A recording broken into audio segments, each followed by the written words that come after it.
Hello, everybody. Scott Golden here with the Pro Wrestling Logic YouTube channel for the October 26th in 2011 edition of NXT, and basically a bunch of talk offs here to kill time.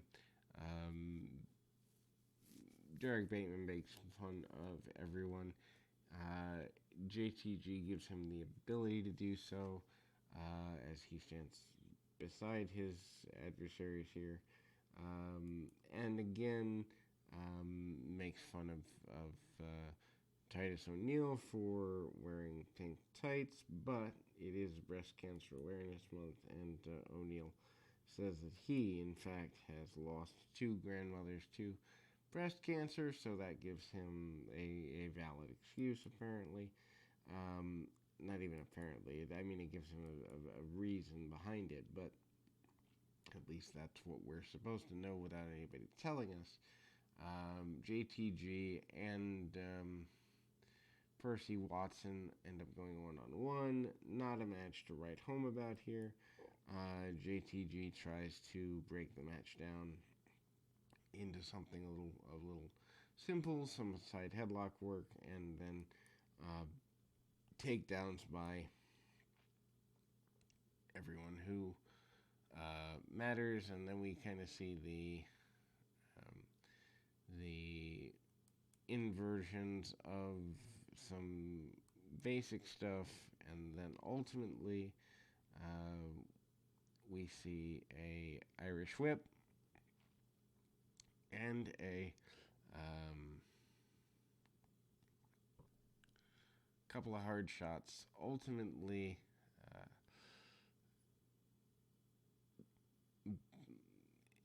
knee to the side of the head there by JTG. JTG managing to take a pinfall and get the pinfall over his adversary. It appears almost at the last minute, but that is not to be the case, as eventually Percy Watson mounts a comeback, gets Power Slam, and a victory in the interim. So then we go to the Tyler Rex and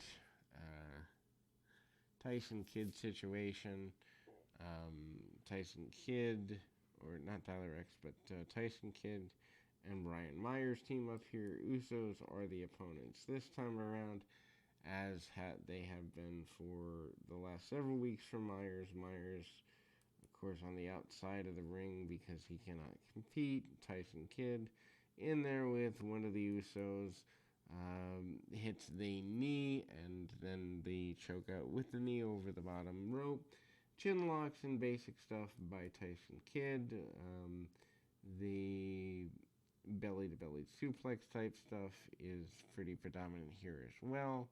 Kidd manages to go for a roll-up, doesn't get all he wants on it. Back kick, almost like Sabat style, by one half of the Usos. Usos then manage to keep things rolling, and Uso goes top rope, gets a victory here. Confrontation between Tamina and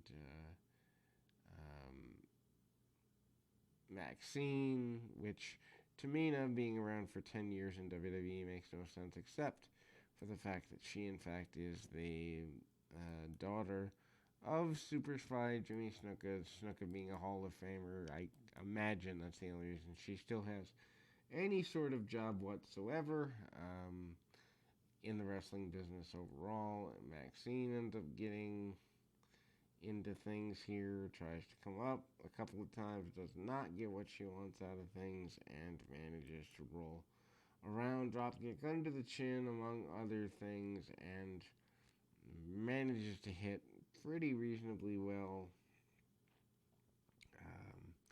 Then we see the main event of the, once again, Titus O'Neil, Derek Bateman. It seems like they wrestle every time now. Bateman bails out to the floor.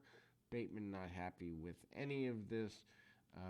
Titus O'Neil goes out to grab him, throws him back in. Meanwhile, AJ Lee at ringside saying she's got to guard against the interference of Maxine, who has been the female component to Derek Bateman over the last several weeks here on NXT.